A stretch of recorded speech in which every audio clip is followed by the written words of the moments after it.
வெளிச்சத்தின் பிள்ளைகளாகிய உங்கள் யாவருக்கும் இயேசு கிறிஸ்துவின் நாமத்தில் வாழ்த்துக்கள். எனக்கு பின்பாக நீங்கள் பார்த்து கொண்டிருக்கிற இவ்வளவு பெரிய மாடி கட்டிடங்களை நாம் யோசித்து பார்க்கும் பொழுது எவ்வளவு அழகாக, பிரம்மாண்டமாக, உயரமாக பல வீடுகளை கொண்டு ஒவ்வொரு ஃப்ளோராக மேலே மேலே மேலே என்று கட்டியிருக்கிறார்கள். இதையெல்லாம் பார்க்கும் பொழுது இதனுடைய அஸ்திபாரத்தை நாம் நினைக்க வேண்டும். இந்த அஸ்திபாரம் மிக ஆழமாய் இருந்தால்தான் உயரமான கட்டிடங்கள் இது போல எழும்பும்.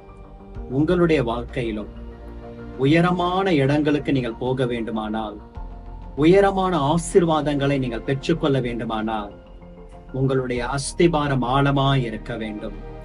அந்த அஸ்திபாரம் ஜெபம். அந்த அஸ்திபாரம் கிறிஸ்துவானவர்.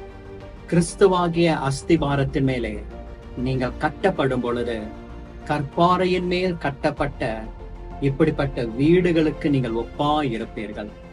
எவ்வளவு பெருவெள்ளம் வந்தாலும், காற்று பலமாய் மோதி அடித்தாலும் நீங்கள் அசைக்கப்பட முடியாது. ஏனென்றால் உங்கள் அஸ்திபாரம் கிறிஸ்து. உங்கள் அஸ்திபாரம் ஆழமான ஜெப வாழ்க்கை.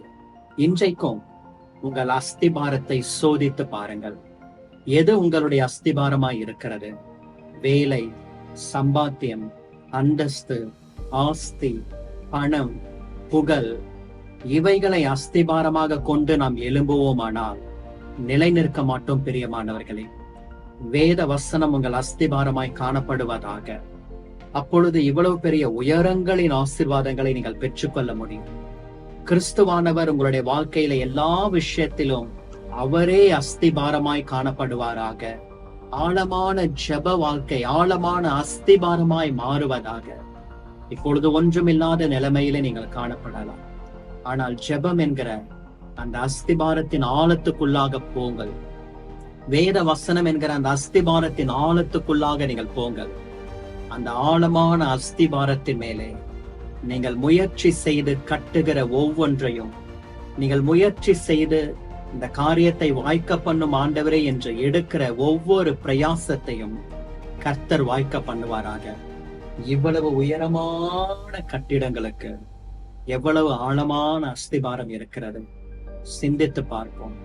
வெளிச்சத்தின் பிள்ளைகளாகிய நீங்களும் நானும் நம்முடைய அஸ்திபாரத்தை சோதித்து பார்ப்போம். உயரமான ஆசீர்வாதங்களை பெற்றுக்கொள்வோம். God bless you. Amen. Amen.